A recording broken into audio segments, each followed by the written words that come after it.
اور دوسری بات اس میں بتا دی کہ مسلمان آپس میں اس طرح سے گھل مل کر رہتے ہیں اور مسلمان کے آپسی تعلقات اس طرح سے ہونے چاہیے کہ ہر مسلمان اس پر اگر کوئی انگلی اٹھائے تو یہ سمجھے کہ مجھ پر انگلی اٹھائی گئی، اس کو بدنام کیا جائے تو یہ سمجھے کہ ہمیں بدنام کیا جا رہا۔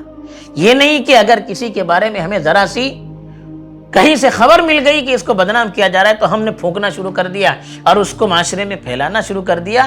ایک مسلمان کی شان نہیں ہے۔ تو اسی لیے کہا کہ بِأَنفُسِهِمْ خَيْرًا، مسلمانوں نے اپنے بارے میں بہتر گمان کیوں نہیں کیا؟ یعنی ہر مسلمان دوسرے مسلمان کو اپنی طرح سمجھے۔ جب یہ کام میں نہیں کر سکتا، جب یہ تہمت مجھ پر صحیح نہیں ہو سکتی تو ایک میرے مسلمان بھائی پر کیسے صحیح ہو سکتی؟ تو کہا کہ ایسا ہونا چاہیے، اور کہا افکم مبین، اگر کوئی ایسی بات سنے تو فوراً کہے تو یہ جو جھوٹ ہے، ایسا ہو نہیں سکتا، ایک مسلمان ہے وہ غلط کام کرے۔ اس میں یہ بھی اشارہ دیا جا رہا ہے کہ ہر مسلمان کو اپنی ذات کے اعتبار سے ہر طرح سے محفوظ رہنے کی کوشش کرنی چاہیے، اپنے آپ کو پاک دامن رکھنے کے لیے پوری کوشش کرنی چاہیے۔ ایک مسلمان ہو اور غلط کام کرے، ایسا ہو نہیں سکتا۔